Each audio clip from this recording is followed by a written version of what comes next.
भारत के बीजेपी शासित राज्यों में जहां एक तरफ आबादी पर नियंत्रण के लिए कानून बनाने की पहल हो रही है और लगातार इस पे बहस जारी है, तो वहीं दूसरी तरफ बिहार में बीजेपी के साथ शासन कर रहे मुख्यमंत्री नीतीश कुमार जाति आधारित जनगणना की मांग कर रहे हैं। आखिर ये विवाद हो क्यों रहा है? जातीय जनगणना बिहार क्यों चाहता है? नमस्कार, मैं अदिति सिन्हा और आप देख रहे हैं न्यूक्लियस मीडिया।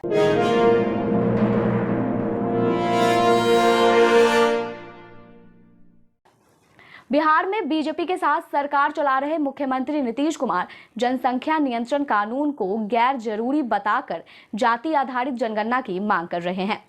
केंद्र सरकार के साफ इनकार के बावजूद उन्होंने प्रधानमंत्री नरेंद्र मोदी को पत्र भी लिखा है और उनसे मिलने का इंतजार कर रहे हैं। हालांकि इस पत्र का अभी तक कोई जवाब नहीं आया है। नीतीश कुमार अभी भी इंतजार ही कर रहे हैं और इस पर तेजस्वी तंज भी कस रहे हैं। पिछली बार मॉनसून सत्र में हम खुद स्वयं सभी विपक्षी दलों के साथ, चाहे लेफ्ट पार्टियां हों, कांग्रेस पार्टी हो, आरजेडी, हम सभी जितने नेता थे मुख्यमंत्री जी से जाकर के मिले और माननीय मुख्यमंत्री नीतीश कुमार जी ने ये आश्वासन दिया कि आपकी मांग पे हम जो है प्रधानमंत्री जी से समय मांगेंगे।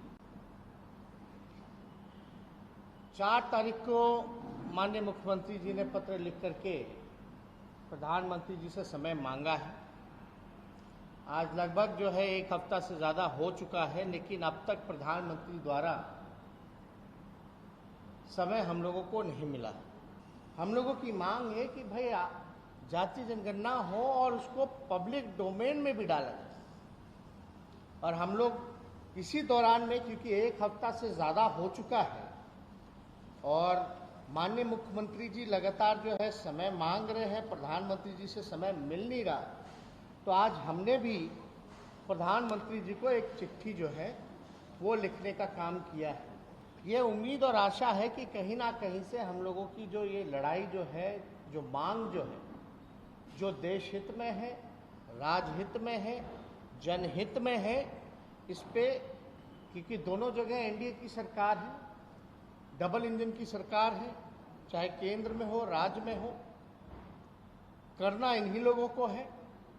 इसीलिए हम बिना भेदभाव के आदरणीय मुख्यमंत्री जी से जाकर के उनके कक्ष में बिहार विधानसभा के सभी नेता, विरोधी दल जितने लोग हैं, सब लोगों के साथ जाकर के मिले कि भैया आप समय लीजिए, आपके नेतृत्व में हम लोग चलेंगे। तो कहीं ना कहीं से अगर 1 हफ्ते से समय नहीं मिल रहा है तो कहीं ना कहीं से ये मुख्यमंत्री जी का अपमान है। इसे लेकर राष्ट्रीय जनता दल प्रमुख लालू प्रसाद यादव के फिर मुखर होने से सियासत और ज्यादा तेज हो गई है।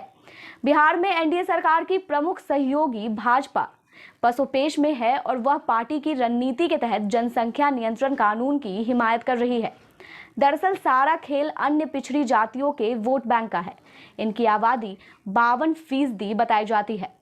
राजनीतिक दलों के बीच ओबीसी के सच्चे हितैषी का क्रेडिट लेने की होड़ लग गई है। अंग्रेजों के शासन में आखिरी जातीय जनगणना भारत में आखिरी बार 1931 में जातिगत आधार पर जनगणना की गई थी। द्वितीय विश्व युद्ध छिड़ जाने के कारण 1941 में आंकड़ों को संकलित नहीं किया जा सका था। आजादी के बाद 1951 में इस आशय का प्रस्ताव तत्कालीन केंद्र सरकार के पास आया था, लेकिन उस समय गृह मंत्री रहे सरदार वल्लभ भाई पटेल ने यह कहते हुए प्रस्ताव खारिज कर दिया था कि इससे समाज का ताना बाना बिगड़ सकता है। 1951 के बाद से लेकर 2011 तक की जनगणना में केवल अनुसूचित जाति और अनुसूचित जनजाति से जुड़े आंकड़े प्रकाशित किए जाते रहे हैं। 2011 में इसी आधार पर जनगणना हुई, किंतु किसी कारणों का हवाला देकर इसकी रिपोर्ट जारी नहीं की गई। कहा जाता है कि करीब 34 करोड़ लोगों के बारे में जानकारी गलत थी। कामोवेश हर जनगणना के पहले जातीय जनगणना की मांग होती रही है और इस बार भी कुछ ऐसा ही हो रहा है। लेकिन बिहार विधानसभा में पहली बार 18 फरवरी 2019 में और फिर 27 फरवरी 2020 में सबकी सहमति से प्रस्ताव पारित कर मांग की गई कि 2021 में होने वाली जनगणना जाति आधारित हो। एक बार फिर मुख्यमंत्री नीतीश कुमार ने केंद्र से इस पर पूर्ण विचार करने का आग्रह भी किया है। 1931 के जनगणना के अनुसार देश में अन्य पिछड़ी जातियों यानी कि ओबीसी की आबादी 52% है। मंडल कमीशन ने भी इसी आंकड़े को आधार बनाया था, जिसकी रिपोर्ट 1991 में लागू की गई।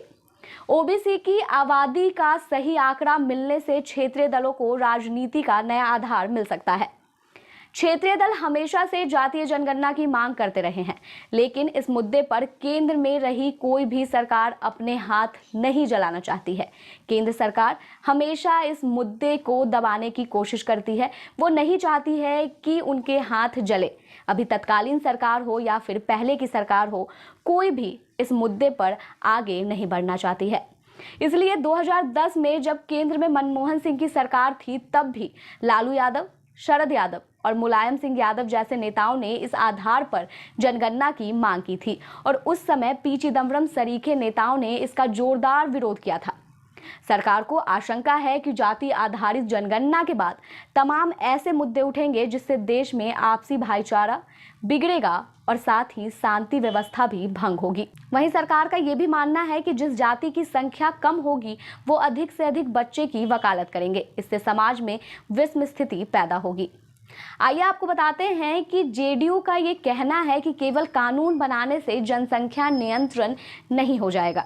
जेडीयू लगातार इस बात का दावा कर रही है, नीतीश कुमार लगातार इस बात का दावा कर रहे हैं कि सिर्फ कानून बना देने से जनसंख्या नियंत्रण नहीं हो जाता है। एक बात हम आपको बहुत साफ साफ करें, जो राज्य जो करना चाहे अपना करे, लेकिन हमारा बहुत साफ साफ ओपिनियन, जनसंख्या नियंत्रण के लिए अगर आप सिर्फ कानून बना करके कोई उसका उपाय करेंगे, ये सभी ठीक से संभव नहीं है। आप जरा चाइना का पता कर लीजिए, 1 से 2 किया, अब 2 के बाद भी क्या हो रहा है, तो आप देख लीजिए स्थिति, कहीं भी किसी देश का हालचाल देख लीजिए। ये सबसे बड़ी चीज है कि जब महिलाएं पूरे तौर पर पढ़ी रहेंगी तो इतनी जागृति आती है, इतना कॉन्शसनेस होता है कि अपने आप प्रजनन दर घटेगा। और आप तो जान रहे हैं, शुरू से हम लोग इसके लिए काम कर रहे थे और उसी में जो आपने कहा, जो इसका जो इतना ज्यादा इस पर रिसर्च हुआ, सर्वे किया गया, देखा गया कि जब पति पत्नी में पत्नी मैट्रिक पास है तो देश भर का एवरेज प्रजनन दर 2 था और बिहार में भी वही किया गया, तो पता चला 2 ही है। लेकिन अगर +2 तक पढ़ी हुई है, इंटर पास है, तो देश का उस समय आया 1.7 और बिहार का आया 1.6। उसी समय तो यूरेका की भावना आई ना, हमको लगा कि भाई इतनी बड़ी चीज है, ये तो प्रजनन दर को कम करने के लिए, और बिहार में कितना ज्यादा है आप जानते हैं। तो देखिए, इससे काम शुरू करते करते घटते घटते 4 के ऊपर था, अब उससे घटते घटते 3 के पास पहुंच गया। लेकिन ये पूरे तौर पर होगा तो हमको पूरा भरोसा है कि 40 तक, हमको जो लगता है, मेरा अपना व्यक्तिगत जो हम पूरा का पूरा करते हैं कि 2040 तक जरूर ये वृद्धि नहीं रहेगी और उसके बाद घटना शुरू होगी। तो इस तरह से जब बात है तो हम लोग तो इसी पर काम कर रहे हैं। लेकिन जनसंख्या नियंत्रण कानून को लगातार जेडीयू विरोध कर रही है, जिसमें कि बीजेपी और जेडीयू की गठबंधन की सरकार है बिहार में। फिर भी एक मुद्दे को लेकर दोनों अलग अलग दिखाई दे रहे हैं। वैसे तो सब जानते हैं कि यहाँ एनडीए में कुछ तो खटपट चल रही है, लेकिन एक मुद्दे पर इतना पक्ष विपक्ष होना इस बात को साफ दर्शाता है कि इन दोनों की बिल्कुल भी नहीं बन रही है। मुख्यमंत्री नीतीश कुमार कहते हैं कि जब महिलाएं पूरी तरह पढ़ी लिखी होगी तब प्रजनन दर कम हो जाएगी। हमें लगता है कि 2040 तक जनसंख्या में वृद्धि नहीं होगी और फिर यह घटना शुरू हो जाएगी। नीतीश कुमार जातीय जनगणना को जरूरी बताते हैं। वो लगातार जातीय जनगणना को जरूरी बताते नजर आ रहे हैं। तो जाति आधारित जनगणना एक बार तो कर ही लेना चाहिए। पहले होता था और पिछले कई वर्षों से, आजादी के पहले से ही वो बंद हो गया। लेकिन हम लोग तो इसके बारे में कह रहे हैं, ऐसा हो जाने से कम एक एक चीज की सही जानकारी मिल जाएगी। किस जाति के कितने लोग हैं और उनके लिए क्या करना चाहिए, इन सब चीजों के बारे में कोई भी निर्णय लेना बेहतर होगा। इसलिए हम लोग चाहते हैं। उनका मानना है कि इस तरह की जनगणना से सभी जातियों को मदद मिलेगी और उनकी सही संख्या का पता चलने से उस आधार पर नीतियां बनाई जा सकेंगी। पार्टी का मानना है कि इससे पता चल सकेगा कि किस इलाके में किस जाति की कितनी आबादी है। इसी आधार पर उनके कल्याण के लिए काम हो सकेगा। साथ ही सरकारी नौकरियों तथा शिक्षण संस्थानों में उन्हें उचित प्रतिनिधित्व दिए जाने का रास्ता साफ हो जाएगा। पार्टी के राष्ट्रीय अध्यक्ष राजीव रंजन सिंह उर्फ ललन सिंह ने तो लोकसभा में साफ कह दिया कि जब तक जातीय जनगणना नहीं होगी तब तक ओबीसी को पूर्ण न्याय नहीं मिल सकेगा। राजद प्रमुख लालू प्रसाद यादव ने भी इसे लेकर एक बड़ा दांव खेल दिया है। उन्होंने कहा है कि अगर 2021 में जातीय जनगणना नहीं होती है तो फिर देश के सभी पिछड़ों, अति पिछड़ों के अलावा दलित और अल्पसंख्यक समाज के लोग जनगणना का बहिष्कार कर सकते हैं। बिहार विधानसभा में नेता प्रतिपक्ष तेजस्वी यादव कहते हैं कि 90 साल से विभिन्न जातियों की आबादी के बारे में सटीक जानकारी नहीं है। कमजोर वर्गों की उन्नति संबंधित सारी नीतियां पुराने आंकड़ों के आधार पर बनाए जा रहे हैं, जो कि कतई उचित नहीं है। भाजपा का रुख जातीय जनगणना पर साफ है। राज्यों तथा केंद्र शासित प्रदेशों को ओबीसी की सूची बनाने का अधिकार देने वाले विधेयक को राज्यसभा में पास कराने के पहले यह साफ कर दिया गया कि फिलहाल जाति जनगणना कराने का कोई भी इरादा नहीं है और ना ही 2011 के जाति जनगणना के आंकड़ों को सार्वजनिक किया जाएगा।